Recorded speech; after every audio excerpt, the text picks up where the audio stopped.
Jimmy Lewis, and this is Tech Talk Taco Tuesday, the dirt bike podcast where we talk about motorcycle and motorcycle-related products. In episode number 44 of the super famous Tech Talk Taco Tuesday, sought after by motorcycle enthusiasts around the world, I'm joined by Taco Mike, and we get into Rekluse clutches and how to tune them. We talk about how they make heat. We talk about, well, speaking of heat, do you need a thermostat? These are the interesting kind of questions that you can only find answers to right here. Well, you could ask the other guy on the internet, but you're not going to get very far. This show is brought to you by DDC Racing. That's Delaney Drive Components. They're makers of very strong, durable, chromoly, chrome-plated sprockets. If you've seen these things, they look like Swiss cheese. They're super light for a steel sprocket. They last forever. They come with a 1-year warranty, and they are built by riders who really care about keeping riding areas open. So if you're interested in some good drive systems parts, check out ddcracing.net. That's Delaney Drive Components. Along with, Climb has been with this show since the beginning, and I really appreciate that. What I like even better is that the gear is super awesome. I've been wearing it since the beginning. It's evolved a bunch. It's very durable, really good fitting. They have features on their gear that are pretty much industry leading, and I appreciate that because that's what I wear when I get to do fun stuff, and I'm comfortable, and I like almost everything that they make. So if you are looking for a change of gear or you're looking for the best gear, I think you won't be disappointed by trying Climb. So give them a look. And Taco Moto. So you've heard us talk about Taco Mike on the show. He's been a guest host a few times. Taco Moto Co., that's how you find him on the web, sells a lot of the kind of cool and unique tuning products that you need to get your emissions compliant bike running up to snuff. So if you have questions, he has answers, and he can also sell you the stuff. So if we can't answer the question here, which we hope we can, maybe he can answer the question over there, and he can also sell you the parts that you might need to get your especially KTM or Husky dual sport bike running like a champ. Anyways, it's tacomoto.co. Now, here's the show. Wow. Packed house inside the house here at the Dirt Bike Test Studios office compound. A lot of people out in the field. Got a lot to talk about. Not a lot of questions, but then the questions started coming in at the last minute. Good to see Dave Scott, George out there. Grant Polanski. He's probably going to ask us some 500, what do they call that thing? An XCFW now? The new off-road bike? Yeah, he has one. We should get Grant to call in. Grant should call in, and then he can Polanski how good that bike is. It's probably really good, but he could make it better in his own way. So, yeah, good to see you. Nate Delaney from DDC. We'll talk about DDC sprockets. Clint Chu, Tim Gomi. I didn't know they had TVs out in Randsburg. Garrett's there. Garrett wants us to talk about betas. All kinds of stuff. Paul Neff, who is my partner at the Jimmy Lewis Off-Road Training Schools through Cispus Cycles. We're going to be doing some classes up in the Pacific Northwest. And last but not least, Taco Mike is here. Mike Spurgeon. Howdy, everybody. So Mike is our special guest tonight. He suffered through a trail ride with me today. Epic. So good. No, it was. Hang on, I got lost. So I know you got lost, but that's what happens because it was so dusty. It was a lot of dust. We rode in. What do we have out here? What's the dirt? It's called fesh, poof dirt. Talc. So we rode through talc, rocks, a lot of hoop-de-doos. Hoop-de-doos? Yeah, a lot of hoop-de-doos. That's a geographical term? Hoop-de-doos. That's how I say it. And just like, it's like the kind, it's just, I mean, we love riding and we'll go suffer through all that crap to go ride here. So it was good. And we had a group with us. I don't remember everybody's names because I just don't, but they're all here tonight because they're buying stuff from Taco Mike. He's got a little cart. It's kind of like a taco cart that he pushes like around. A paleta cart. Yep. Yeah, and he's gonna dish out some ECUs, some what other things you got? Like skid plates, skid cards. plates, yeah, all kinds of stuff for these guys. So he's got his little bell. He jingles his little ding ding ding ding ding ding. Bike parts. Bell, yeah, and so they're all here, and we said you can't get them until after the show. You have to come and hang out with us and ask questions. Which we have. They were good. And then Hans, who's another local guy here, said I don't want to come. And I'm like, come on, Hans. I mean, you're the only one that knows where I live. So he says, nah, I'm tired. We went riding through all those hoop-de-doos and all that silt. My eyes have silt in them. And I said, but I got some good tequila. And he's, I'll be there. So we're out here. Glad everybody's joining in. Tech Talk Taco Tuesday is Dirt Bike Tests weekly podcast where we talk about motorcycles and motorcycle-related products. We can answer 9 out of 10 questions that you throw at us without referring to a reference manual. I bring in professionals that may or may not agree with my opinion. That's why both of my logos are up on the screen right there. That's me, Jimmy Lewis. I'm your host, and I've been doing this stuff for way too long, and I have fun doing it. I don't really care that much. So I'll tell you what I really think because it doesn't affect my bottom line. Thank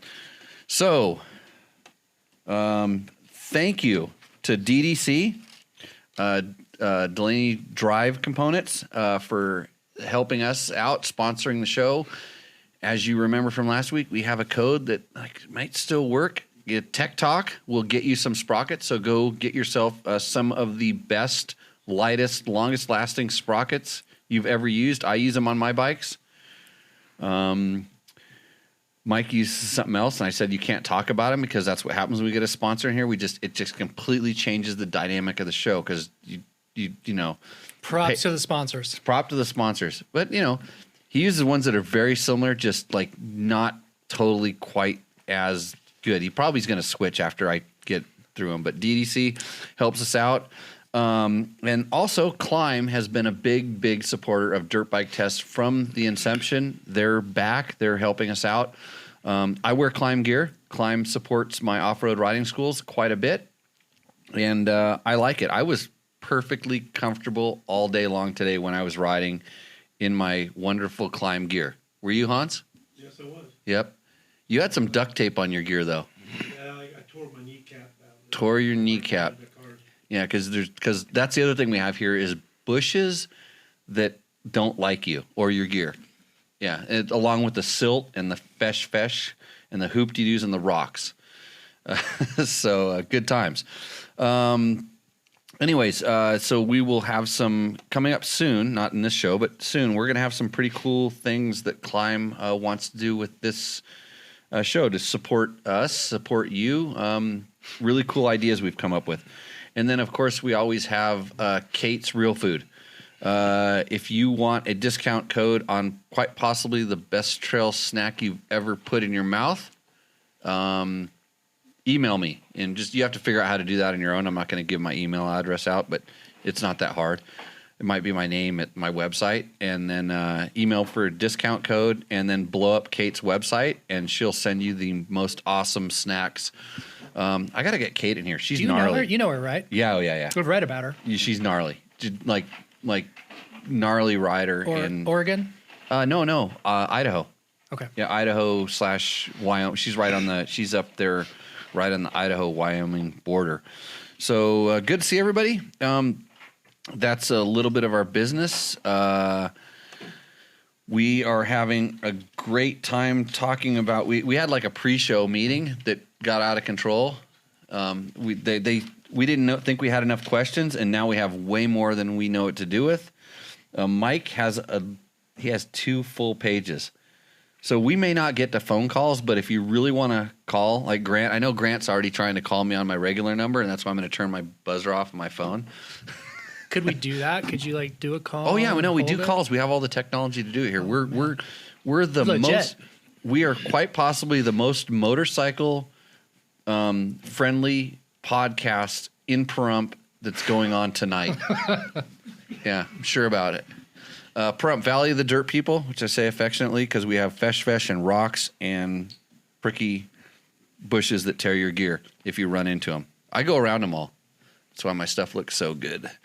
Okay, let's see. The first question of the night is the one that came in on one of the posts. Ryan Shute says, I need some tips on a new Yamaha to make it more stall resistant and easier starting. He wants an ignition and fuel map on a YZ250FX 2020.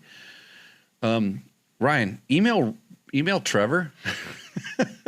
Email Trevor at dirtbiketest.com since he rode that bike and ask him what he thinks of it. And he's going to say, well, we didn't have the bike long enough to test. We didn't really get the chance to do those maps, which is true.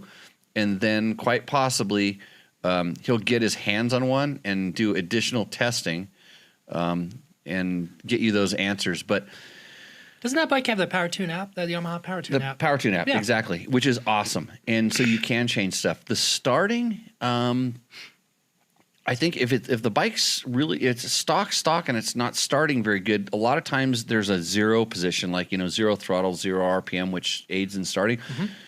Mm-hmm. If you have that app, which is free, you should have it, try riching it up, like, go +4 on it and see if that helps the starting. And then go -4 on the fueling on that and see if that helps the starting and see if it makes a difference. And because maybe, I don't know, you didn't tell me where you're at. And, if you're super high altitude, you might want to go -4 and maybe it'll help. Might be too rich. You just never know. But don't be afraid to play with that app. But starting is kind of that 0 RPM, 0 throttle position is typically where it is. And also, if you're having issues on starting, we have found if you get bad gas in your bike, and Mike can speak to this from experience from today, if your bike sits around and maybe you don't have the best gas in it, it can affect your fuel injector and your fuel filters and things like that. What do we do to your bike today besides, you had some old bad gas in it? Are we going to plug this? Yeah, we're gonna plug it, and they better come in and sponsor the show. Sponsor this. Or we're gonna say we used some stuff. I don't remember what it was called. Yeah, it was this stuff. It was really good. If I could remember what it was called, but we used this stuff. I don't remember what it was called, but if you're watching this, because you're going to be listening to this like in a year and a half, and you go, "What was that stuff called?" So and if product this, placement right here. If this stuff were sponsoring this show, I would tell you what it is. But your ears are burning right now, going, good grief, what is it? It's the stuff that's in front of the camera. So now you're pissed off because you have to go. You're listening to this podcast. You're going to have to go look at the video, and then we would put a link to it and the thing. But you don't have a link in your ears, and that's the difference between podcast and live video and all this stuff. This isn't free. All this equipment that's sitting around here isn't free. My time is like actually, I should pay you to watch me, and that's probably what a lot of people do. On the internets, they give their motorcycles away, don't they? To you? No, to the fans that watch the shows. Oh, we give they a lot raffle of stuff. them off? I'm sure we give a lot of stuff away. I'm sure there's all kinds of swag. So anyway, so this stuff right here, it's actually the Chevron Power Sports and Small Engine, Chevron Techron Small Engine and Power Sports Fuel System Treatment, and it's worked. I've had it work in my bikes. We saw it work in Mike's bike today. It was hard starting and reluctant to run very well. We put a pretty good dose in there, and it ran. And having new gas helps. But a lot of times, so in your bike, a lot of times you have bad gas, and it kind of gets in there. It sits in there. It helps kind of plug, gets junk near the injector, and like junk, it's like really small particulate junk that you probably can't see, but that's the stuff that these fuel cleaners can take out. So, product plug. Okay, take it off the screen. Yeah, they didn't pay enough to have it on there the whole time. It's not going to sit there the whole time. So what we did on my bike, I had a bike that I was riding today that had, I don't know, probably year-old gas. And I have found on fuel-injected bikes that when you sit around, when these fuel-injected bikes sit, I used to have this misconception or this thought that it was only the carbureted bikes that would have, the fuel separation issue in the bowl, which is an actual thing. So the ethanol, the light alcohols will evaporate out of the fuel, and then you'll be left with the solids, and that will gum up your jets and gum up the bowl. That's a real thing. If you have a full tank of gas, that's less likely to happen. You would have to evaporate all of the liquids away to get those solids in the bottom of the tank. You know, a couple of gallons, it's not going to happen. But I used to think that the injector was immune, a fuel injector bike, the injector was immune to any of the problems where you'd have any, and I'm going to use the word calcification, which is not correct. It's not calcium that's building up on the fine spray. Chris Real, as attention, Chris Real, pay attention to this, and then you can educate us on this thing, because he's a petroleum engineer. Oh, he can chime in here. So go ahead. So whatever these little debris deposits are on the orifices, on the output orifice of the injector, I've seen bikes run badly. Like my bike today ran badly, and it was super indicative of a partially clogged injector. Some of those little spray, they're incredibly tiny little orifices, 16, 12 around, setting a pattern if you've ever looked at the front spray area of an injector. And so we'll pull those and clean those, and then the bike will run dramatically better, like night and day. So, and when you clean them, you either have a tool that opens them up and you can spray cleaner through it, yeah, or it open up and you can spray cleaner backwards, through it. Which for me, I've always found I do it both ways. I usually do it backwards first, and I've done it backwards and then put it on a white cloth, and you can see the stuff a little bit of stuff, and if you're seeing some stuff, your bike is not running very well.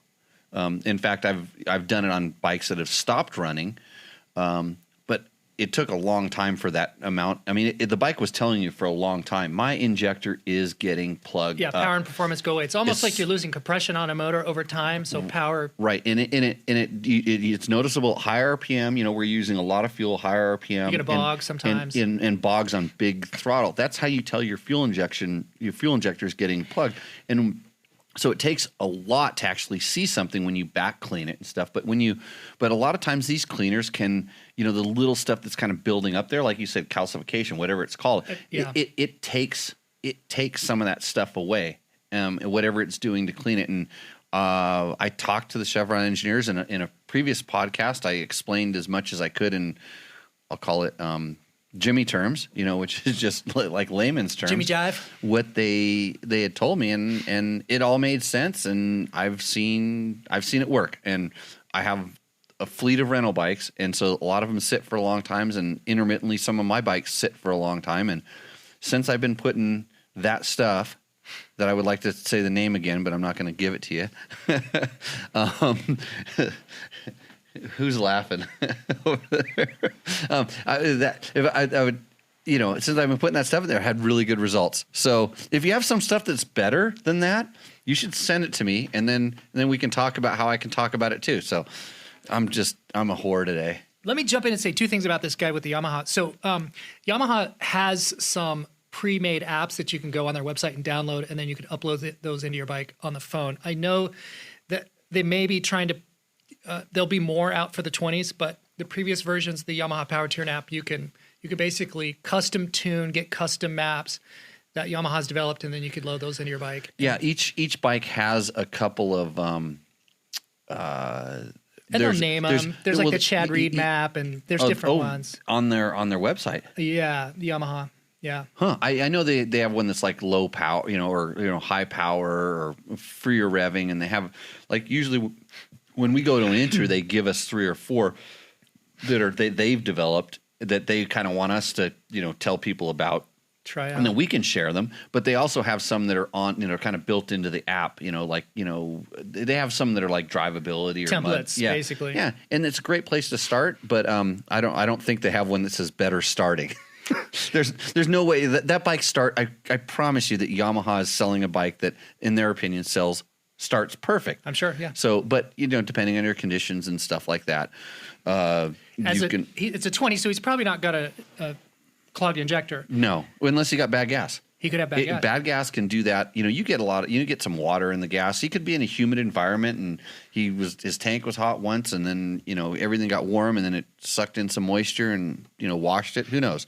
Lots of stuff that could go on. So that's our one question. That's it. We can get through some of the other questions. A lot of people want me to talk about the Dakar 2020, and we don't really talk a whole lot about racing on this show. There's a lot of shows that do a really good job about talking about racing and stuff, and I would love to talk about it, and because it's kind of really timely, and this is hopefully we're dropping a lot of information that isn't so timely. Maybe a little bit about the bikes, but when we start talking about bikes, you're going to learn something that's going to apply. We just talked about a Yamaha, but what we just said about the Yamaha, aside from the app, unless you have a Get Tuner, Yeah. applies, injector, that applies to injector everybody. applies to any fuel injected bike. Some people in the room are really loving carburetors. Old school. Some of you old guys that love carburetors. Yeah. I want you to come over and clean all my carburetors because I hate them. I like putting that stuff that I talked about into a gas tank, and it cleans it for me. And my fingers, well, they're not very pretty, but they don't get any worse. So, Do you think that this is a good attitude if you've got car bikes and you're going to store them? Do you think like this particular anything one? that you're storing, yeah, that's good. This is a good one. Or ethanol free. Yeah. So, a question from the Peanut Gallery. Ethanol is hygroscopic, so no matter what you do, where you go, it's absorbing water. Ethanol is hydroscopic and it's absorbing water. This is correct. Yeah. And so it's funny because if you have water in your gas tank, ethanol gas can actually clean the water out of your gas tank.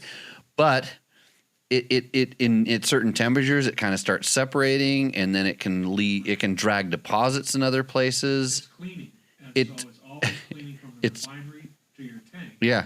So it can clean out the water in the refinery or in your gas stations. It can clean the water out of the gas station gas tank and deliver it into your Right, gas tank and crud. right. So when the ethanol and the oxygen in the air get together with the water, then it starts corroding everything. Yeah, ethanol and water are bad combo. Yeah. Yep. If you're using it all the time, if you're constantly using your bike and stuff like that, the ethanol is not as bad. Right. Because it's working. It's what is it? A solvent, right? Yeah, Essentially, yeah. So It's alcohol, right? Yeah. so I'm gonna have to have an expert come in here, but it's ethanol free gas is better because especially if your bike is sitting, Right. yeah, for any period of time. But yeah. Where were we? What was my next thing? Oh, I was talking about racing. car? And how do we get there? Yeah, I don't want to talk about it. It's going good. It's really going good. Dakar is going good. It's awesome. I just, Do you wish you were there? I've been watching the videos and I see the scenery in Saudi, and it reminds me a lot of Africa, the beautiful places in Africa. I mean, they always put the cameras up in the best places, and trust me, there was days I rode for 3 days in Africa and I never wanted to see any more Africa. But there was sections of it, and like I remember this one stage we were riding along the Niger River in Niger, and it was pink sand and big red rocks coming out of the sand with green, next to the river, green. It was like one of those, if you have that dream where you're ripping through the desert on sand and sand dunes and just there's never anything dangerous. We were riding on that. I rode in that for an hour and a half, 2 hours, and I was just like unbelievable. Some of the stuff I see in Saudi Arabia, it looks like that, but I've also heard that it's very rocky and pretty gnarly as much as it's pretty. So do I wish I was there? Kinda, but I don't want to race. I would love to go ride there. Would you want to like manage a team? No, manage racers? Are you kidding? Other people do Manage that. you managing you? No, no,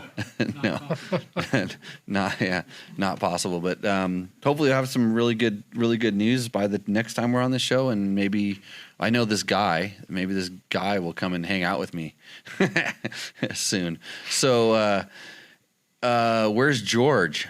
George is on the internets. He's not getting. I think he was getting a haircut during our last show, and so he's not there. Hey, if you think I'm full of crap here, you can go listen to me on Adventure Rider Radio every once in a while. So if you're more on the Adventure Rider spectrum and you listen to some of the stuff that I talk about here, they actually kind of corral me. They put a choke chain on me. And I talk about kind of cool adventure riding subjects every once in a while over on Adventure Rider Radio. So that's a plug. It's actually a really popular podcast, if that's your thing. You have a question for me yet? Me? Yeah. Should we launch any of these? No, I'm going to do one more thing. Oh. But I just want to make sure you're ready. I'll be ready when you are. over on Dirt Bike Test, that's the website that makes this all possible. Trevor Hunter, who's like our Cub reporter, I think his dad possibly is on the in the chat room right now. Trevor raced the Best in the Desert Parker 250, finished third overall, has a pretty cool race story up there where he tells you how his day went, how he managed to finish that thing without a bolt on his countershaft sprocket. Oh, I read that. Shameless plug. Yeah. So I'm blaming the dads that were involved in prepping that bike because, so Craig, put Loctite on that stuff, pay attention to it.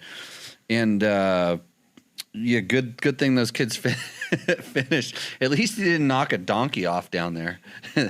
If you want to see a cool video, search Dirt Bike Test for running over a donkey in the Nevada desert at 90 miles an hour.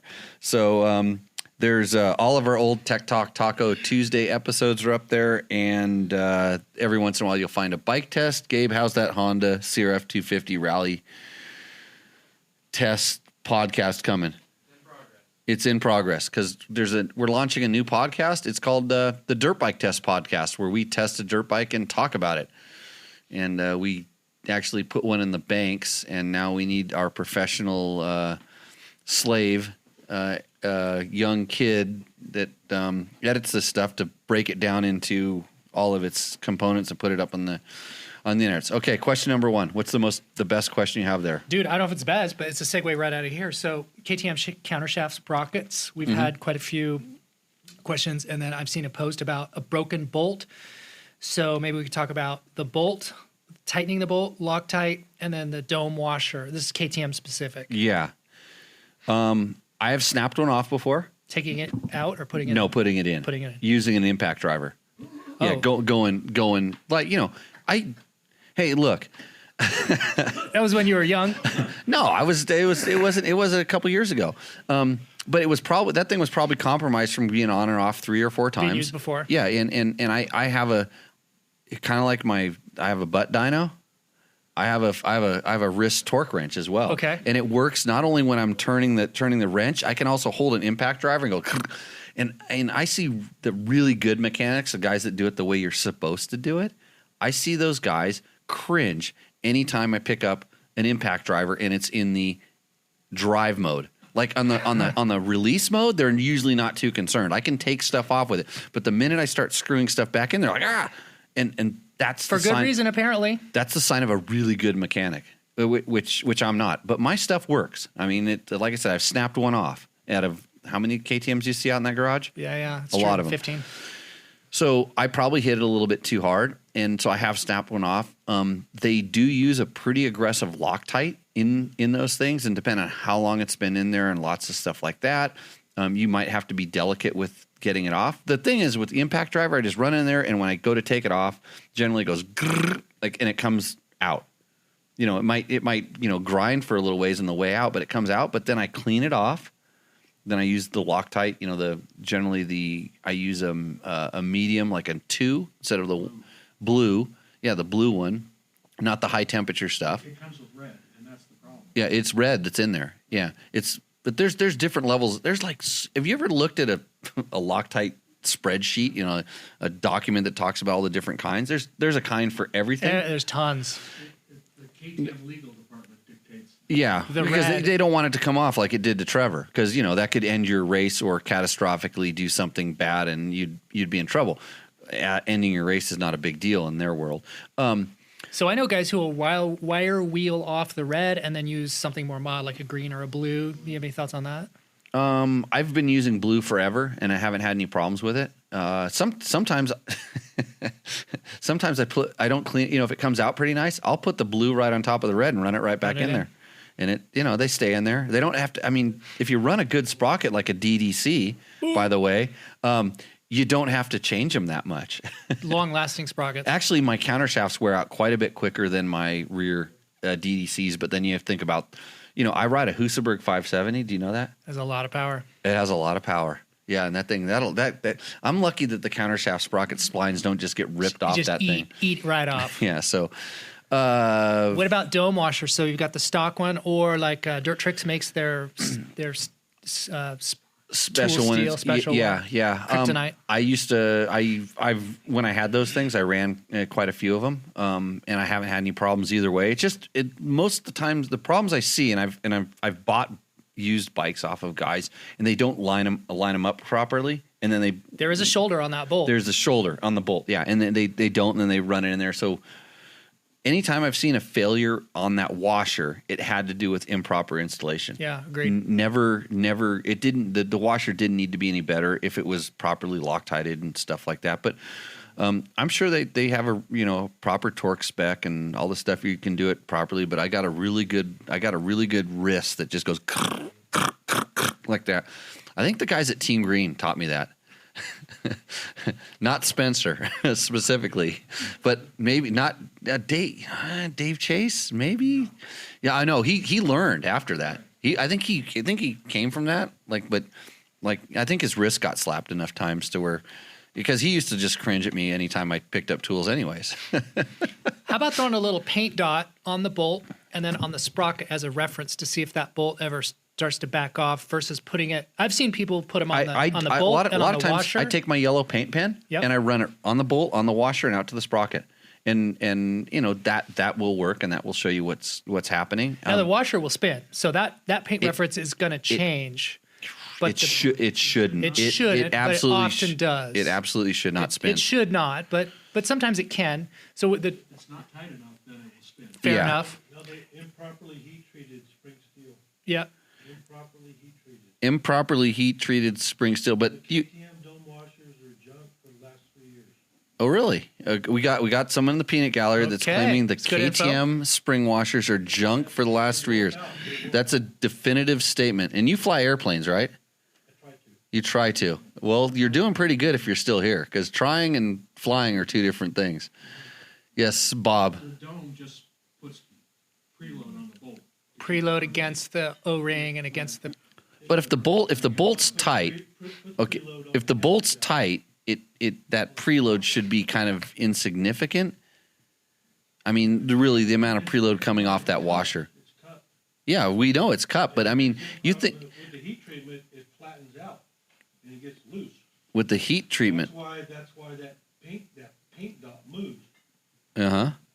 Yeah, so you really want the dot on the bolt and the sprocket because you need to check the sprocket never turns in relation to the bolt. So if you dot the bolt and then the sprocket somewhere where the tooth of where the chain won't wear it off, then you'll have like a true reference. And if that changes, then you're losing. Yeah, if that washer is bad, it will spin, and then it's bad. I haven't seen it spin on any of the bikes that I've had, and I've had a few new ones and old ones, and so who knows? If it was really bad, you would see a recall on it. Exactly. So when you tighten the bolt, you're tightening it up against the output shaft, not the cup washer. Yeah, the washer is like kind of a secondary kind of thing. So if you use blue Loctite and torque it, the torque's in the owner's manual, then you'll never Yeah. have a problem. That's what I would think too. Yeah, if you do it properly, and I do it properly with my impact driver, by 20 out of 30, 40, 49 out of 50 bikes have had 100% success. Okay. All right. Next question. What do you think is the best product in 2020? Accessory, bike, mod. What do you think is? We're on the 14th of January. Yeah. And since the best product, great segue. Oh, The Climb wow. F3 helmet that I just got. Feel how light that thing is, by the way. Holy crap. That is Yeah. very light. Yeah, that's what I think. I don't May know. not be 2 pounds. Were you talking about bike specific stuff? Just anything. I think you should put a better rider on your motorcycle. Oh, is this a shameless plug? Probably. I mean, who else is right going there. to sponsor this mediocre podcast? You can bring whatever's inside of that over here. Yeah. The best product, if you're going to ask me about the best product of 2019, I'd be much more equipped to answer that. Yeah, But let's like stop. 2020. So in 2019, what was the thing I was most impressed with? Give me some time to think about that. I will. Okay. I will come back to something. Will come across. Gabe, what did I talk about the most besides my Husaberg 570? which is from 2008. The KTM 500. Yeah, probably. Okay. Okay, should we jump into the KTM 500 because we have some of that here? Well, no, just run down whatever. Yeah, you're in charge of the questions. Okay. Because evidently I don't do a very good job. You do a great job. The audience is spoken here. The new KTM model. What is the one that was just released? There's a small 390 adventure bike. Do we have any info on that? We've had some questions about that one. Don't know anything about it. Is that the right size? 390. 390 is the right size. Yeah. It's a single cylinder. It's going to be kind of like an entry level adventure bike. I don't think it's been released, but they have released the 390 Duke. But that has street tires on it, so I don't pay attention. So you can get an idea about the performance there. They'll tune it a little bit more for adventure riding. I've heard from people that have ridden it, although I don't know anything about it, that it is a really good dirt bike. It's a really good entry-level dirt bike. Kind of like a Honda CRF 250L, right, Gabe? Yeah. So that's a really good entry-level dirt bike also. Yeah, I don't, it's not going to be a competition thing. It's going to be more along the adventure side of the market. So that's all I know. That's what we know. Okay. So along adventure, navigation, hardware, apps. What do you guys use in rallies? And is any of that crossover to guys who are doing, for example, maybe say the Tour of Idaho or some BDR type routes? So in rally navigation, the equipment is very, very specific for the job. It's a map book holder. So it's a couple wheels that scroll a printed map book. It's like a dual sport roll chart. If you remember what those are, if that makes sense to you, it gives you a mileage, the mileage you're at. It tells you what to do with a picture. Like there's a graphical picture description of what you're seeing on the ground. Like imagine you're coming to a T intersection at an intersection. It would show the line you're on, which is the one that's straight in front of you, and the road going 90 degrees in front of you, a T intersection, and that's what you would see. And then over on the other side, there's some notes that explain that maybe it's going to tell you the direction that you'll be heading when you leave it, or the speed limit that in the village you're in, or it'll talk about you're going to be on a paved road or there's going to be no road, or there's a lot of information. So that's the paper that's scrolling.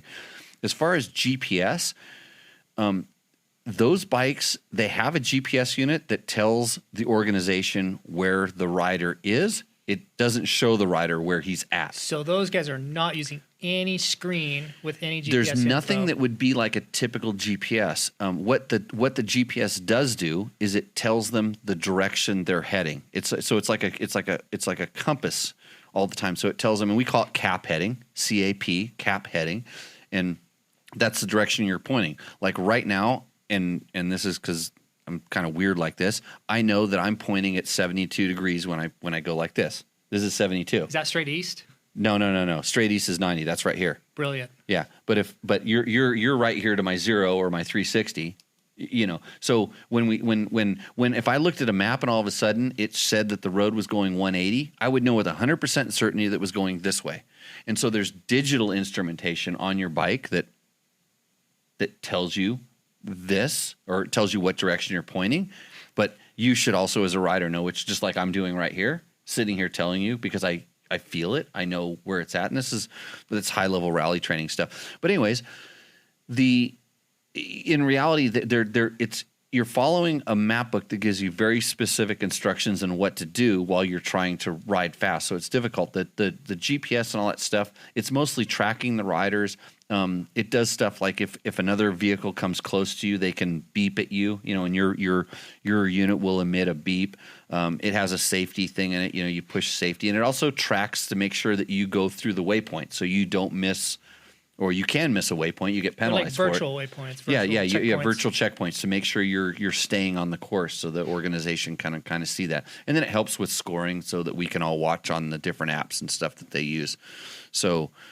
That's the navigation, but in reality, it has nothing to do. It's not like a GPS unit, like a Trail Tech Voyager Pro, for instance, that has really beautiful maps that are inside of it, and you could load track logs into it, and you can keep your arrow on the track log and follow the track log. And that's a different skill set entirely. That's the kind of skill set you use at an extreme enduro like King of the Motos or Romaniacs or Roof of Africa. You run a GPS unit just like you would on some dual sport rides now. Instead of giving you a roll chart or a map book, whatever, they give you a track log, and you just keep your little arrow on the little line and follow the route. So it's quite a bit different, but the equipment that they're using is very specific to the task. Do you have any recommendations on some of that equipment for like BDR and the Tour of Idaho kind of rides? You So- mentioned the Voyager Pro. Okay, so I'm a big fan of the Trail Tech stuff. It's motorcycle specific GPS units. So Garmin makes GPS units. They make all different kinds. Like I had a GPS unit on my wrist, but it also tracked my heart rate and some other stuff today when I was riding. But so like there's different, there's Magellan, and there's what's the one all the off-road racers use typically, Lowrance. That's so Lowrance, and then there's all kinds of apps. People use Ride Leader and Lead Nav and all these different. There's just Motion so X, much. I think I've seen. Motion X is for 99 cents. You can have a GPS unit that's basically as good as almost anything you can buy in a a hard unit, a specific unit. But it kind of depends on what you're trying to accomplish. You run Motion X on your iPhone, your battery's going to run out in 4 hours. And so then you have to find a source for your iPhone, and maybe you don't really want to have your iPhone on your handlebars. But so when I did Tour of Idaho, I used 2 Voyager GPS units. And it's funny because I heard there's a rumor that I might be riding the King of the Motos this year, and I will run 2 Voyager GPS units because it's what I've practiced with. It's what I understand how it works, and not the Voyager Pros either. The original ones. The original Voyager ones, because they're very simple. I keep my arrow on the line. I don't need maps, because especially when I'm at King of the Hammers or out in Johnson Valley, I know every trail there anyways. I just need to know which one I'm supposed to be on, so I keep my arrow on it. And the reason I run 2 is double. One, I run them in different zoom levels. So imagine one zoomed up really close so I can see what I'm supposed to be doing right in front of me, from here to that wall and just outside the door. Okay. And then I have one that's zoomed out so I can say, hey, look, up here I'm going to go, in 2,000 meters or whatever it is, 2,000 feet, whatever that scaling is. It shows that I'm going to go turn. Like right now, just my one that zoomed close shows me going straight, but my one that zoomed out shows me turn. So I know, okay, I'm right on top of the one that's close, but the one that's far away, I can look out 2,000 feet and see, oh, hey, that canyon goes and turns up there. I know where I'm going to go. So I run them in 2 different zoom levels. And additionally, if I have an issue with one, I have a backup unit also. So that's in those circumstances, both Tour of Idaho and in racing something like King of the Motos, I would run 2 for those particular reasons. And the reason I say that the Trail Tech ones are good is because you can monitor your engine temperature. It'll show you, it has a tachometer, show your RPM. There's stuff where it does some bike monitoring things. It can show you the voltage that your bike's putting out. So if you're running other things like headlight, your fans coming on and off, you can see whether you're discharging or doing things like that. So, I have a question about that. Somebody asked earlier on, what alarm alert temperatures would you set those little?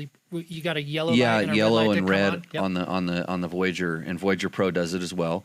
And then let's talk about the thermostat also, because we had that question Thermostat coming from bypass the thing. was something. But anyways, so I set mine at 170 for yellow. Well, see, it's funny. You can have 4 levels. You can have the light blink. You have a light come on, and then you can make it blink. So I would set my yellow one to come on at 170. I would set my red one to come on at 200.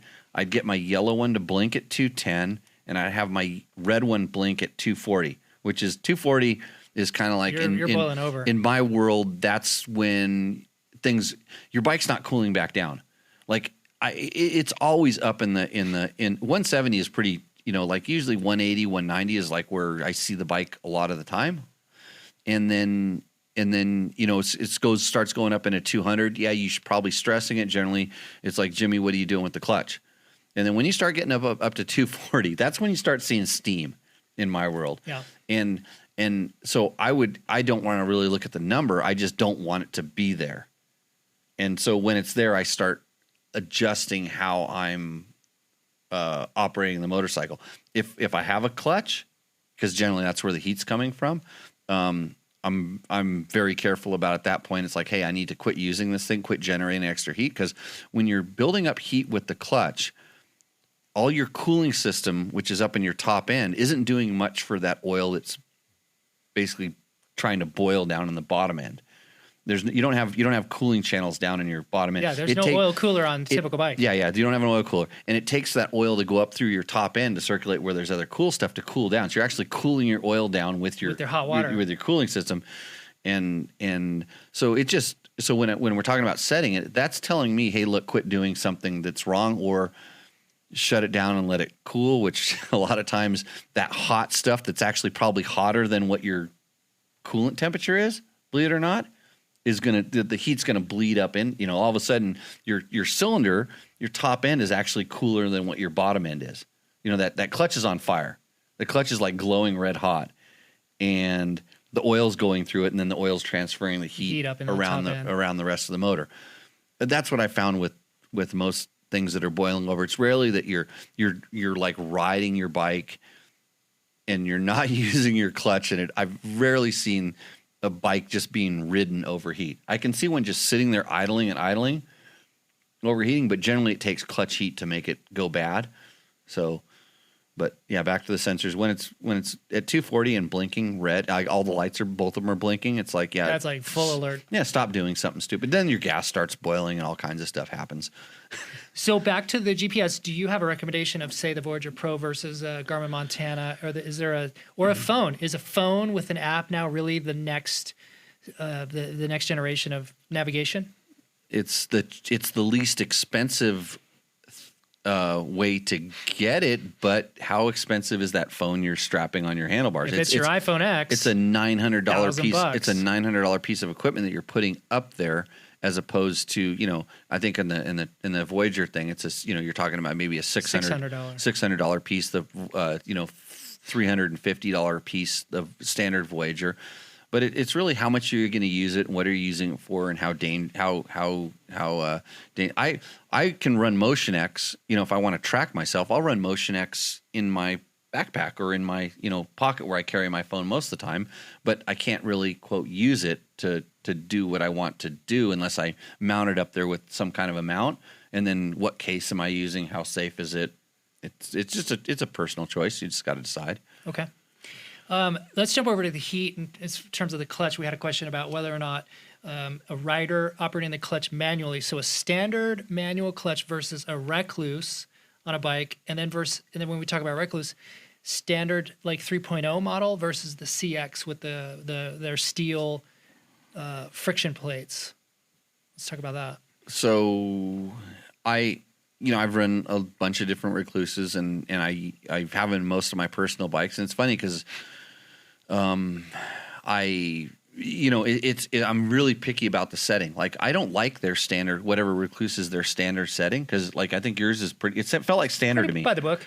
Yeah, for me, it engages too late. The bike revs up a little bit too, and it disengages too quick. I want that thing to drag. Like when I put the bike in gear, I literally want to have to hold my rear brake lever. I don't want to touch the clutch lever, but I want to hold the rear brake lever so the bike creeps. Yeah. Because at that point, also, if I'm riding up a hill and I let off the throttle and I stop, instant engine braking. It will up the hill. It doesn't want to roll backwards. Just the engine idling. And I set my engine idle maybe just a tad higher than most people, which eliminates some compression braking and eliminates the Rekluse from releasing on a downhill. Like if I lock it up, when I let up the brake, the clutch is still engaged. But if on your bike, like when I was riding yours today, I locked up the rear brake, I let off the rear brake, and it rolled. I'm like, whoa! No engine brake right there. I had to turn the gas back on. So, there's a lot that goes into setting those things up, and the way that I like it set up doesn't necessarily mean that that's the way that you're going to like it set up. Most people don't like their clutch to quote drag and do that kind of stuff, but for the kind of riding I do, it's different. And the only people that I know that really hate Rekluse clutches are people that didn't give them a chance. They didn't actually go out and just say, I'm going to honestly give this thing a chance. Because the funny thing is, you can have a Rekluse in your bike and your bike won't stall, and you can just pretend like you have a regular clutch in there. You can ride your bike the same way you've been riding it for your entire life, and you would probably never even know a difference. When I took off in your bike, I took off like I didn't know it had a Rekluse in it. Yeah. I just took off, and I started rolling away, and I just let the clutch out, and then I pushed on the brake, and I said, "Oh, this has a Rekluse in it." Because the rear end didn't start to bog down on you. Yeah, it was like it just didn't stall. I'm like, "Oh, it has a Rekluse," So I knew the test, but I could have just taken off in your bike, and I wouldn't have known. Because when I hopped on it, I pulled in the clutch, put it in gear, and like took off like normal, and it was like normal. And I'm like, I wonder if this has a Rekluse, And then I just let the clutch out, and I started dragging the brake, and it didn't stall. Sure enough, there it is. Yeah. Oh, it is. Okay, good. So that said, that's why I always say that people say, I don't want one of those things. Put it in there and just use it like a normal clutch, and then you just will stall a lot less, or you'll quit using the clutch. And here's where the learning comes in. People that have started riding with a Rekluse, all of a sudden, because you listen to a regular guy ride, and they won't let the bike go down below 2,000 RPM. They're all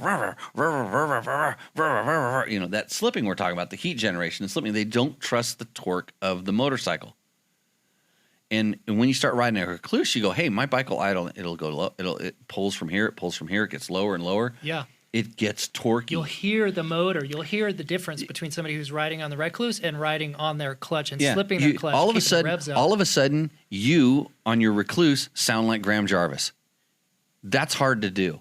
I mean, that is a like that. The level of skill. He does not use a Rekluse, as far as I know. He may. He does not. Yeah, most of the extreme enduro guys do not like running the Rekluse for a couple reasons. I'll talk about this in a second, but. Because they want ultimate control over it, and they use it in other ways. But you listen to the way that they ride. That's the way the Rekluse actually works. It engages the clutch when it needs to, and it puts the power. It delivers the power, and you can change it based on the setting. Different springs, different wedges, stuff like that. On dirtbiketest.com, by the way, you can search it out. We have a Rekluse setting article up there that's relatively informative. So, anyways, it's really good. So back to the EXP, the standard EXP, which now they're on level 3, which is a Teflon slider wedge inside of the EXP disc versus before it was ball bearings. And then I don't even remember what the original EXP 1 was. I think it was ball bearings, but it was different. The Z, they call them the Z Start Pro. Well, that's all ball bearings. Yep. on a almost a diaphragm spring looking thing. Yeah, it's very cool. So EXP 3 is really good. I actually just pulled a couple of EXP 2s out of bikes that had 300-400 hours on them because I needed to upgrade them. They weren't engaging as well, and so I upgraded them. Like, man, what a difference! So just from 2 to 3 made a noticeable difference in just the way they engage.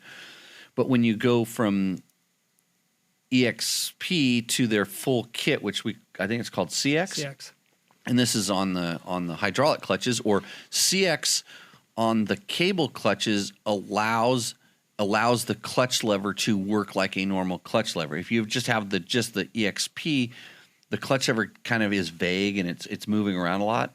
The CX on the cable clutches does something to where it allows the lever feel to stay consistent, but they also add all of their own plates, which are thinner. They're more like KTM clutch plates of all things. Compared to like a standard fiber out of a Honda or a Yamaha, they're metallic and they're thinner, and they pack more plates into the clutch pack, or the same amount while using their EXP disc, which is kind of thick. It's a centimeter and a half or something thick.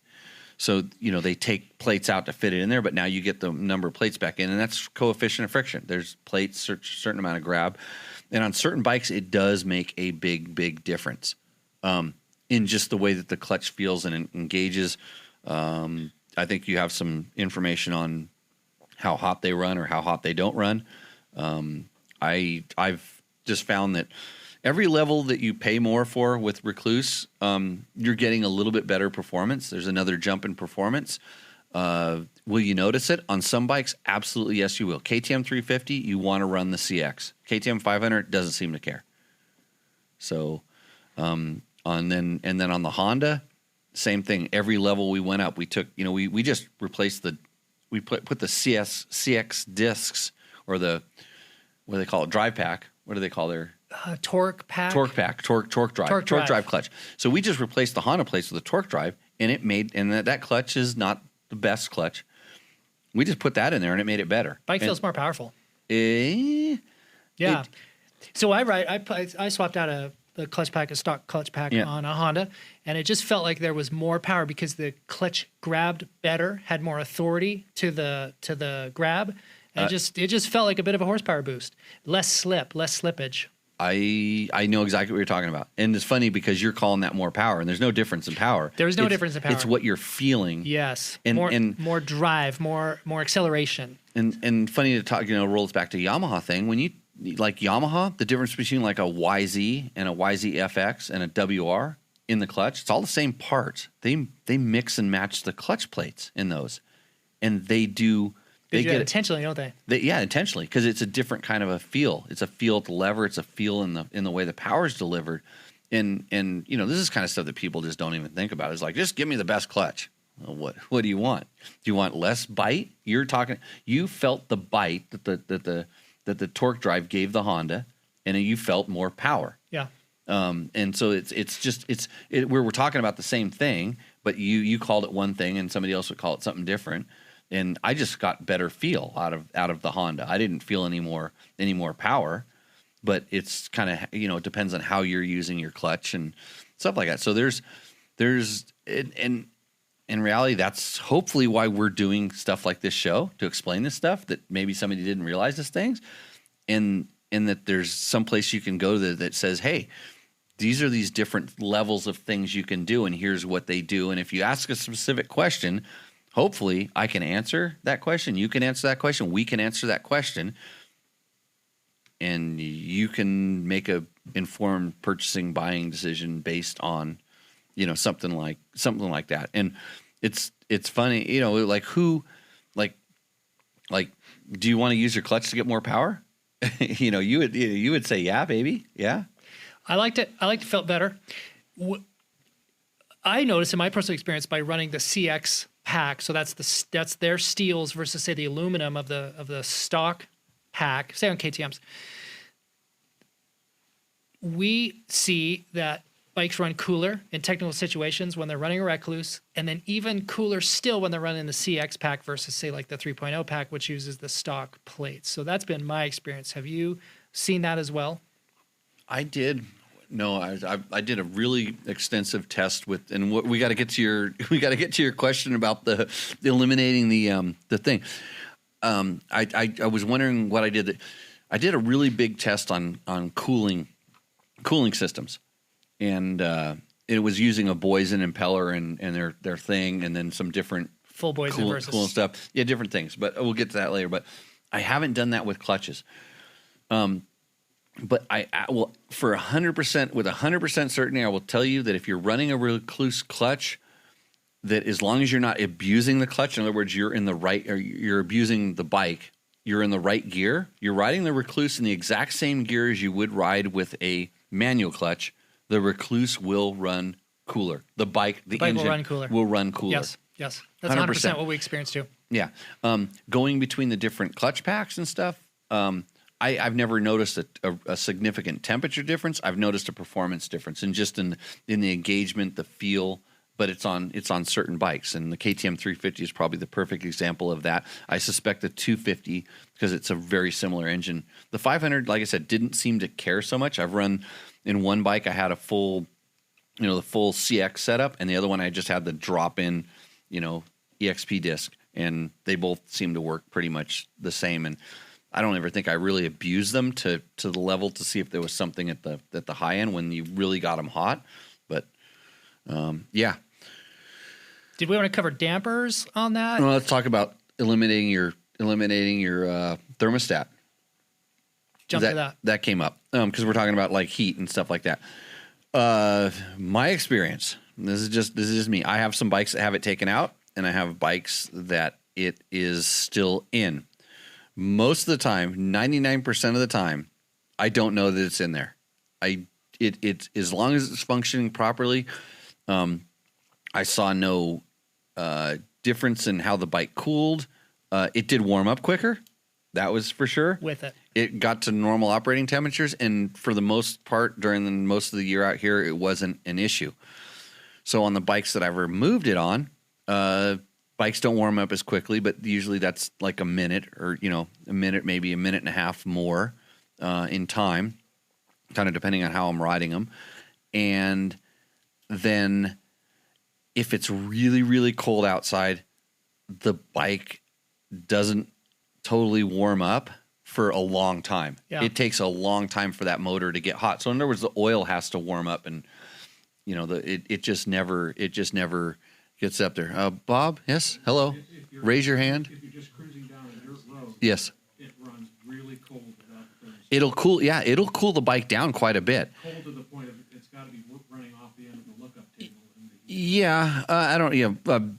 I'm sure they have. As far as inside the ECUs and stuff like that, I mean, it's probably outside of the parameters where it's ordinarily supposed to use. I don't think it's like going to necessarily cold seize. Like on the 2-strokes, we'd be worried about that.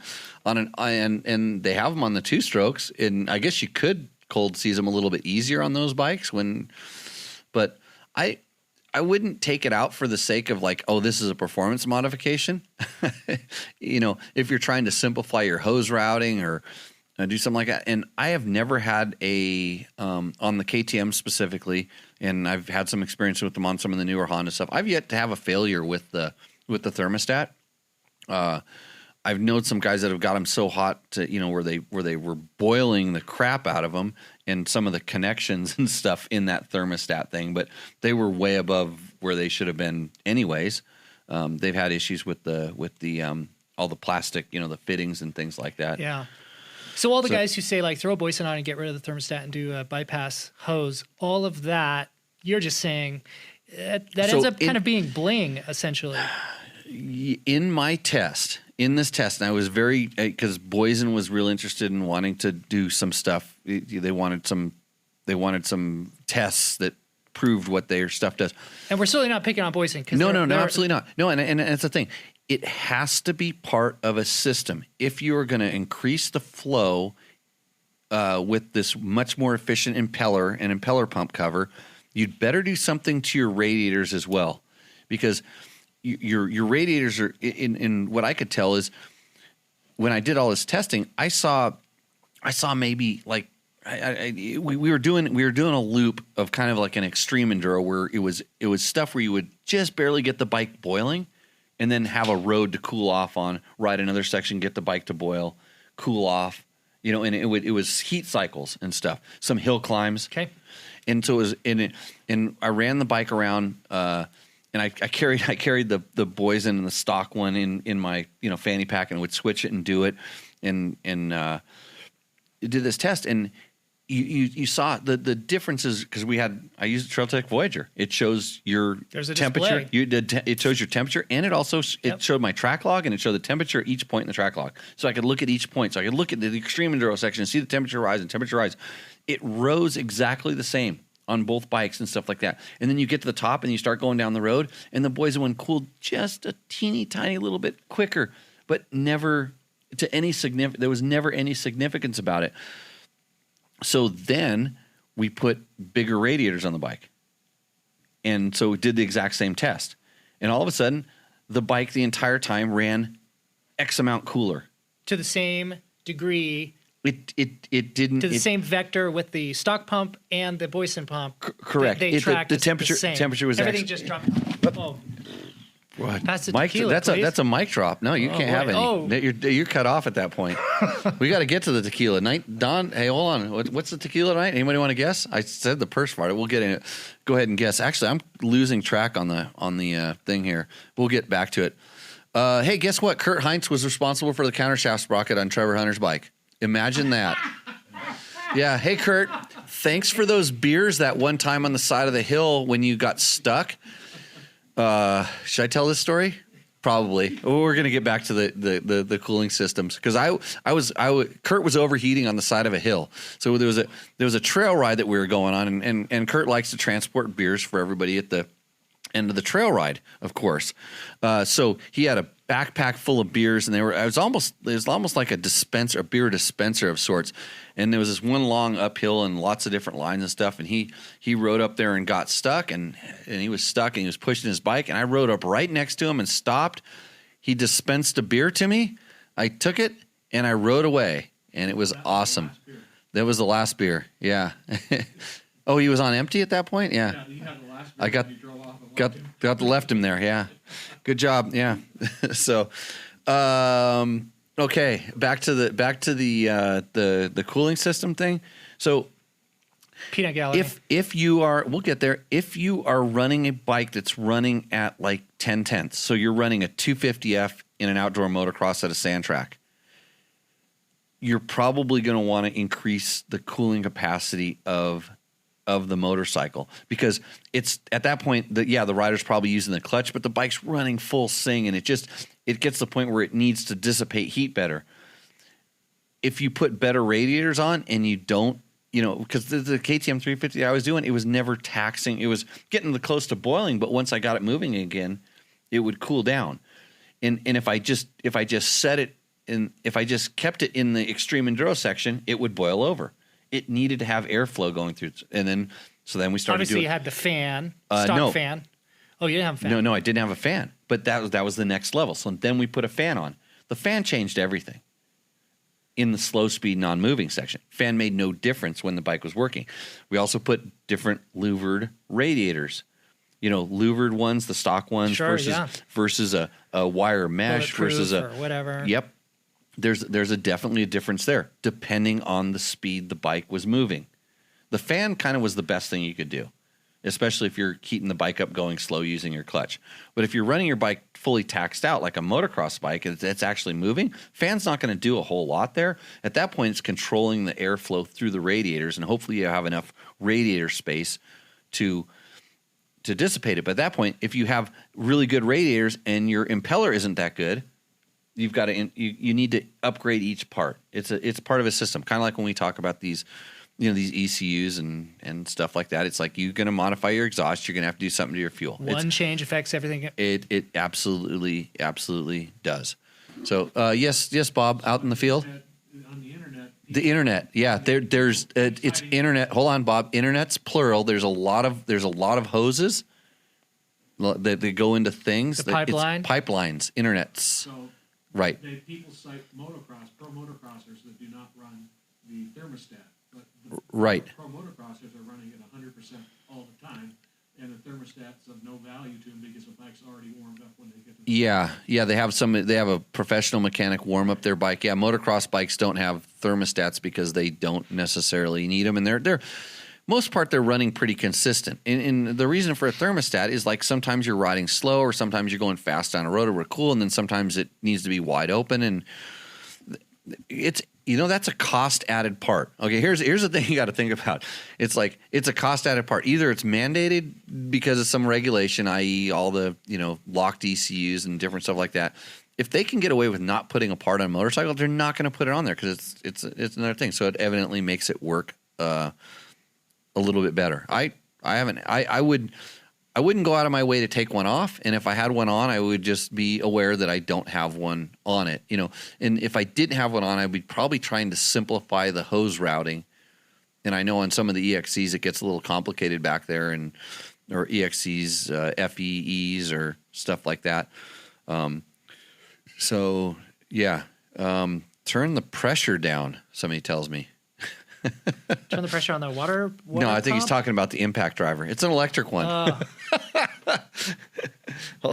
Hold on. So let me see if I can scroll down and see where we're at. Does the Climb Technical shirt with Proton armor offer the same protection as the hard plastic ballistic jersey?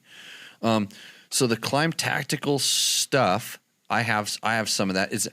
That's the what's it called? Aggressor. Man, one of these days I'm going to figure out how to learn names. But so Climb makes it's like a shirt that has these pads in it. They're like D3O or some really good impact resistant stuff. I love it. Is it better? Is it as good as hard plastic? Depends on how you're going to hit the ground. It's kind of like your helmet, all these different foams and stuff like that. When I think I'm going to go, like if I go out to the sand track and try to smoke Paul Neff on my 125 while he's riding maybe a KTM 500, and I'm just on a 125, and I know I'm going to like kind of send it a little bit, I will wear that stuff. I wear the shirt and the pants just in case I bump into the ground, because it definitely takes some of the dent out of the ground. Let's see, what other questions do we have? Lots of old desert racers in the house here. Richard Jackson, yeah, the caveman. That's right. George, I think the Bolt has a so they're still talking about the sprockets, but that's how far back I am. Let's see. There's they're having their own little chat in the chat room. So if you're wondering how this chat room thing works, we are typically at this point in our world, we're on Facebook live every Tuesday night at 7:00 from Pahrump. There's a chat room. People have Sam Felipe, Bob, and George Justice kind of run the chat room. Where's Victor? Victor, I got your clothes sitting here on the floor. I just need to send them, but I don't want them to get ripped off. You know, you got to come back from Mexico one of these days. Let's see. There's Victor. Kerosene works great for me. Good God, what is he talking about? What's reference to that to? Oh, cleaning the injector, maybe. Oh, he leaves his bike down in Mexico, and then I get back. I just ran the kerosene out of the bowl. Yeah, so he's putting his kerosene in his float bowls. Okay. Victor the Mexican. Yeah. How would the Mexican do it? Diesel. Ask Victor. Good job. I'm looking forward to the popsicle at the end of the King of the Motos, Victor. Eric Hall loves the Voyager Pro. You can see your buddies too. That is the best thing about the Voyager Pro. When we're Buddy talking tracker. Buddy tracking. That's something that Garmin did it with the Rhino back in the day, but it didn't work. Wasn't that good. Nearly as well as the Voyager Pro things. You guys need that when you do Tour of Idaho. We have a host of Tour of Idaho questions over here in the corner, right? That's what you guys are prepping for. No, but we needed one on Mike today. Oh, yeah. Yeah, what happened today? Oh, Who made okay, I don't even care because I know where home is. You know where you were. I knew where I was and I was fine. So we rode to the end of this trail. It was all hoop-de-doos and silt and fesh and rocks. And we kind of came to this road, and me and Wayne were sitting there. He was riding in my dust the whole time, and we were sitting there, and we go, what, you hear anybody? I'm like, no, we'll just hang out. So we hang out for what 15, 20 minutes, and they never came. We're like, uh-oh, what happened to Nancy? Right? Because that's what we always do. You always say, something must wrong with the girl, right? I'm mean. Oh, wait, who went the wrong way? I was the first one to go the wrong way. Mike? Yeah, so it was a split. It was a Y, and I zigged, and you guys all zagged. Yeah. So no. But nobody followed me. Nobody followed you because we kind of went back and traced tracks. You know, we kind of came back and I'm his fault. Yeah. Al wasn't there, so he's at fault. So he anyways, so yeah, we could have used buddy tracking. That would have helped a lot. So yeah, that is the best feature of the Voyager Pro. That's what makes it special. What's the range on that? Depends on where you're at. In the mountains, like where we were at, in reality, and it has this kind of mesh. It works in a mesh. So in other words, if you can see one person and the other person can see all the other people, you can see all the other people. Yeah. But if you can't see anybody, you're not going to see anybody. It's radio frequency, but it does pretty good. Each one acts as a transmitter and a receiver for the other signals in the group that it gets. Yep. Yeah. So it works pretty good. And I mean, as good as you can expect radios to work. I never expect radios to work, but I'm always surprised when they do. And you can see when your buddies are moving, and then your buddy can hit like a help button, and then their buddy, like, I don't know what it does, but it shows them kind of like flashing, or they're not. It sends out an alert. Yeah. So if you get radio signal, because we were on a road where I'm pretty sure we would have got signal from where I knew you guys ended up. Sure. We would have seen a ping, and it would have said, somebody could have said, hey, you push the button that, the buddy tracking alert, and it was like, uh-oh. And then, if we got that alert, we would have seen where that alert came from, and we could have just rode down the road, except that trail was pretty darn fun, riding through all the silt and hoop-de-doos and fesh and prickly bushes and all that stuff. So we rode back on it because it was fun. And then we rode the other trail that you guys rode, and then we rode another trail, and then I got a flat tire. Okay, no ethanol in Central Mexico gas as well, by the way, just in case you're heading down there. Oh, boy, we've got a lot of questions. Do you have any more questions over there, or you want to run through these ones here? Shoot those, because we can hold these over. We can? Okay, do the tablets have any good software for ADV type writing? I don't know. I mean, you can... So, most of these motorcycles these days come with a tablet. George, your 790 comes with a tablet mounted on the dashboard. I think if you pay enough money, they activate some sort of GPS thing on it, don't they? On the KTM 790? I don't know. I didn't play with it enough. I just twisted the throttle. Yeah, so lead nav is somebody suggesting that. That's always good. GPX Viewer Pro on an Android device. And... Garmin version, whatever that is. I don't know. So I've used quite a few different apps. There's one, what the hell is it called? OSMAND Plus. It's kind of like one of those open source things. I think it's Danish, and it's got really good base maps. And I've had good luck using Kyocera Duraforce Pro. That's sort of like a commercial grade construction worker type phone. It's really rugged. Mm-hmm. The only thing because someone here says, phones overeat in the sun, which is I've had iPhones overeat all the time in the sun. I don't use iPhone, so only Android. Android devices for me, anyway, in my experience, seem to work better. And this Kyocera, how do you say that? Kyocera Duraforce Pro, this phone, they don't last forever. Like just the buzz of the bars eventually takes out both the camera and the GPS chip, and so there is this life cycle on these things. So I'm finding like you get about a good year out of them, and then they're pretty well junk. So I buy them on eBay, refurbished, whatever. You know, it's like a refurbished phone. Yeah. I'm paying like $60, $70 for them. They last about a year. And then if I lose it, I break it, I destroy it, whatever, toss it. And I've got a bin of about 4 of these things. Are they hard mounted to the handlebars? Yeah, well, so I've experimented with lots of different mountings. There's Hondo Garage makes, if you've ever heard of them, they have this little thing. It's got these stainless steel kind of braided cable that sort of isolates and dampens it. I don't own that, but I've seen those. I've seen those fail twice. I think that the guys need to just be tightening. I think maybe it's a maintenance thing. This stuff vibrates, right? And so I think there's some maintenance that needs to be done on these things. You know, you could put them on a ram arm. There's all kinds of different ways to do it. But I think the point is, you know, here's something I'll say. I've gone through 4 of these Android phones, and I've never had to replace a Garmin Montana. So, and the Garmin Montana is a really good. That's my go-to I have a device. whole group of friends that run that, and they're happy with it. I think because the way that they can share between the Garmin Montanas. Well, there's some sort of a. Is there like a infrared sort of thing? Yeah, or something. I don't know because I'm not that guy. I think I have an older one that does not do that. Yeah, so they have something where that's their kind of go to, and I think it's just because they, you know, they're it's like the same thing. If you're going to buy a Voyager Pro, and the real advantage is buddy tracking, you hope all your buddies have it. You know, you hope your buddies have $600 in their pocket to drive sales for groups of riders. Yeah, to get things like that. So there's a lot of different options. It's just a matter of researching it and figure out what's going to work for you. Maybe somebody in your group already has something, and that's kind of what you're going to gravitate to. So. And I think now with all the emerging apps and different things like that, you are going to find that, you know, you're going to find an app to replace a lot of the hardware, and that's, you know, I mean, how many? I was thinking about there was something else that doesn't exist. Oh, you go into the store. You remember when there was a big giant section of GPS devices in the store? Like in you go to Best Buy or something, yeah. and there would be this huge array of all kinds of specialty ones. Now there's 3 or 4. What's a TomTom? Yeah, so right. I promised you this, right, Hans? The 1942. Yeah, it's Don Julio 1942. Thanks to my in-laws, this is my Christmas present. So we're gonna have a little bit of this here. I don't think you're. Check it out. What's that? You can have some, or you're I'm not gonna put a little brownie in one. No, you're not gonna put brownie in it.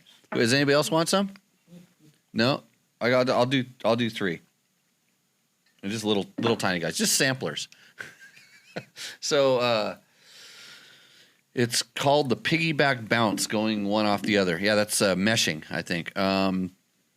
Voyager Pro buddy tracking is great. Let's see, I'm in the market for some premix for my 17 KTM 250 SX. This is Charles iCard. I saw some online videos of some old bald guys swearing by using Amstel Sabre at 100 to 1 or 80 to 1 in their off-road bikes. And then a bunch of other videos creating a myth about the product. Have you tried this stuff, this mixture that's lean, pluses or minuses of doing this? Well, Charles, my current two strokes have oil injection, and so I pour oil into the little spout up by the headset, and I don't worry about it at all.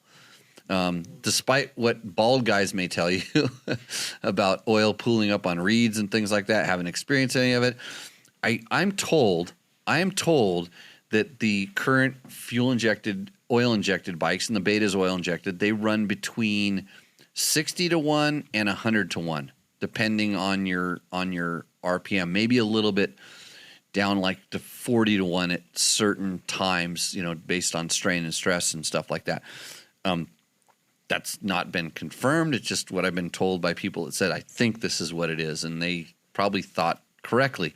So you're running away. You don't really want any? No 1942? I'm going to have some for you. So he's making room for it. So what do I mix mine at? Well, I usually take the bottle, and I kind of go like this.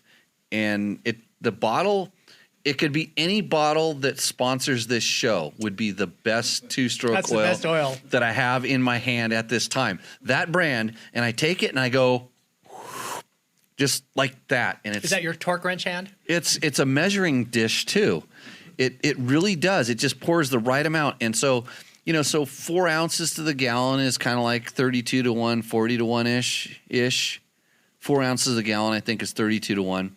So 3 ounces is more like, 40 to 1, and like 2, I don't know. Hey, how many bikes in my garage are seized right now? Zero. Yeah. It's worked for a long time. And trust me, if I was racing, I promise you I'd go pull out the damn racer right and do it properly.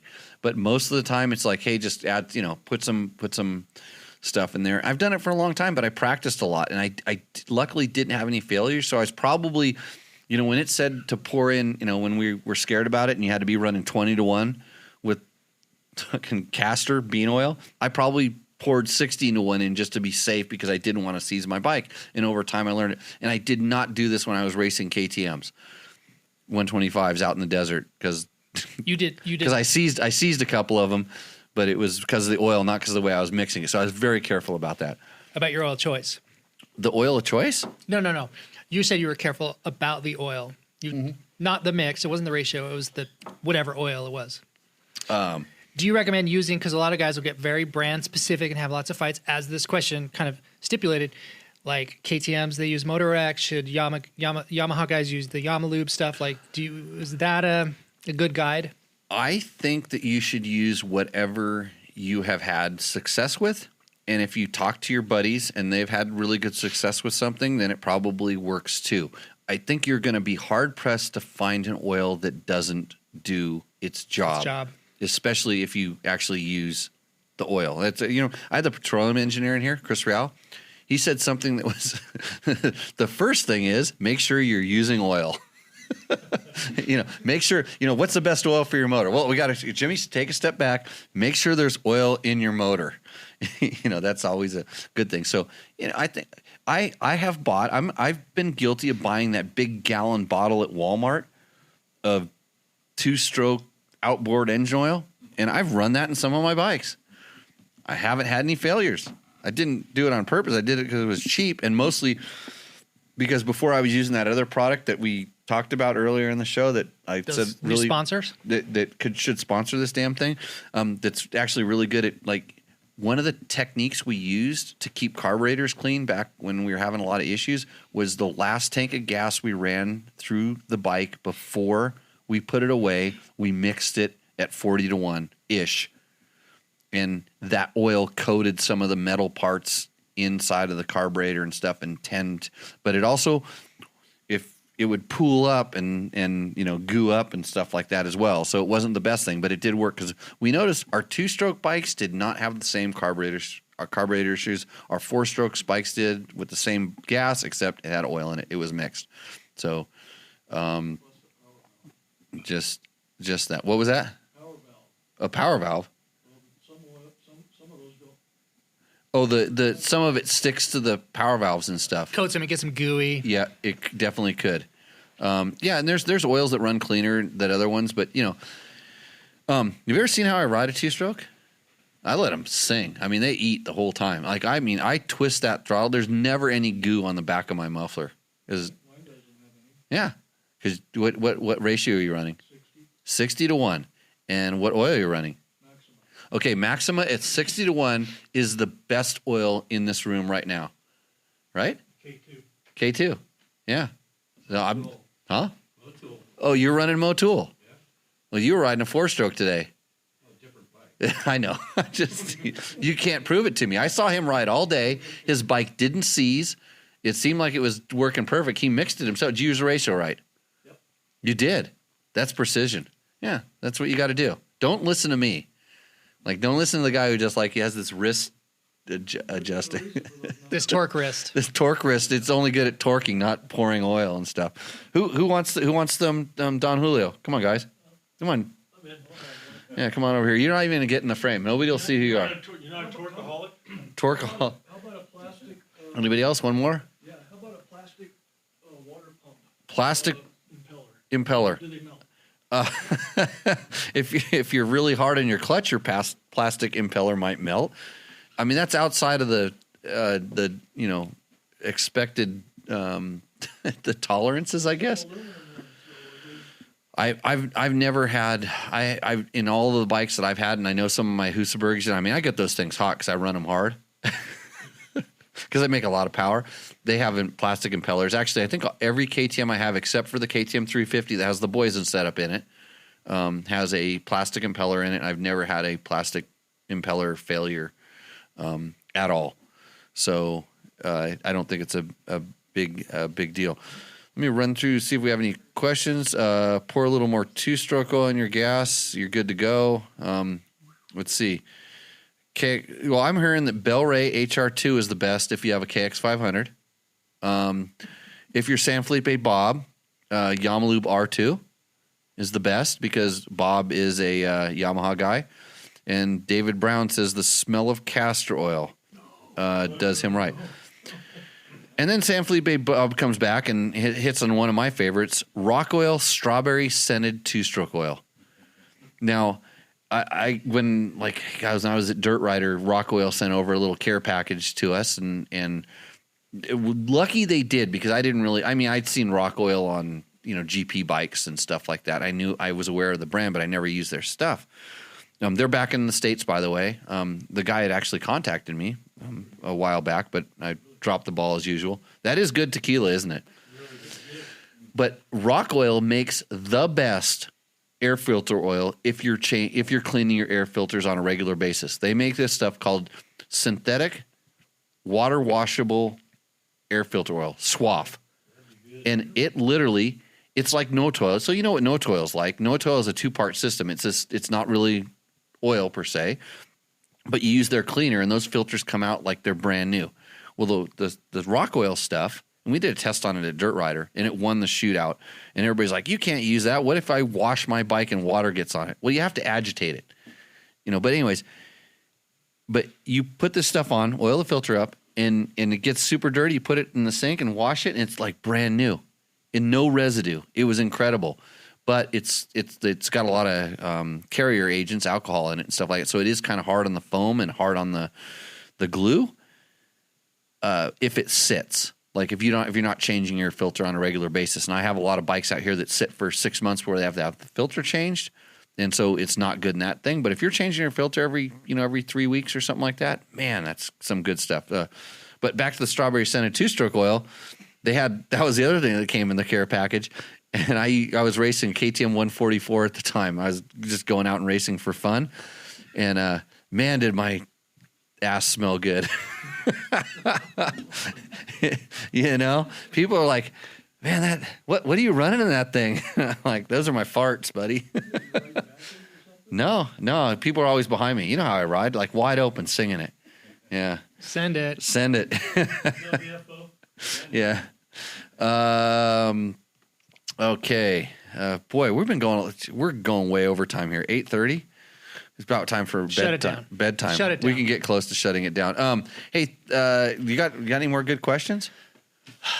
You know, we ran through quite a few of these. We had some stuff that we were gonna maybe try to cover with Tour of Idaho because we've got some of these guys here. You that know what? can go through that. We might go. They're not. These guys are old and they're not asleep. So we might shut this thing down and do a second quick little tour of Idaho. These Supercross guys use Rekluses?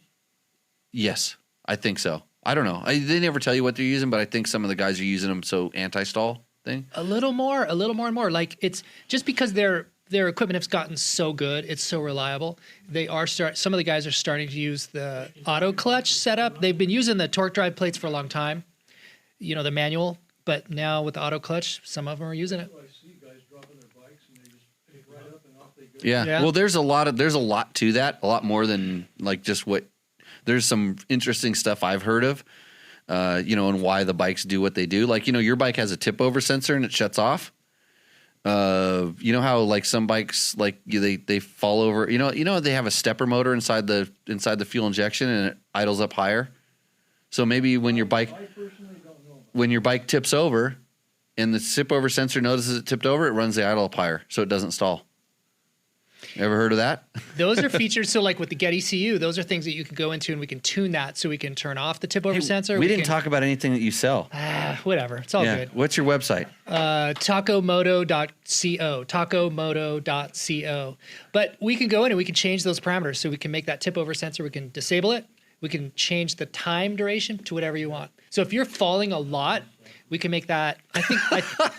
Hypothetically, in case. Do not go to Tacomoto. Come to JimmyLewisOffroad.com, and I will prevent. So that you won't tip over. I will prevent the falling over. I'll help you with that part of the equation. Then you don't need to have his tune. Either way, it'll be all better. So hey, on that note, we're gonna shut this episode down because we've been going a little bit too long. But before, hey, look at George. He's such a good guy. He put up your website. Your Thanks, website's George. up on the thing. Hey, this may look familiar because you've seen it flashing up on the background screen. These are the fuck you, and I didn't say that as a mean thing. It's FAHQ stickers for Nevada, the Nevada chapter. Evidently, I was subjected to handing these things out, and you guys went riding with me today, and that's your fault. And because of that, you're gonna get. Thank you. You're gonna get one of these guys. What the hell is this fat? I've seen these guys around. What is this? It's a good club with a bad name. So here's to you guys. Is this just like a ride Al, posse? you don't get one yet. You're gonna have to come out and go riding with me. So yeah, you guys can have a sticker, put it on your bike, take pictures of it, and now you're part of the club, even thanks. though you don't want to be in it. So hey. We're not happy until you're not happy. It says so right on my computer. So we're going to shut this sucker down. Good seeing all you guys. Follow us on whatever social media platforms. Go check out dirtbiketest.com. Tech Talk is the code on DDC racing.net. That's for your sprocket needs. Email me if you want to get some Kate spars, buy some climb gear. We like all of you, and thanks to Don Julio. We'll see you out on the trail, right, Mike? Go get some adventure. Yeah. Peace out. Cheers.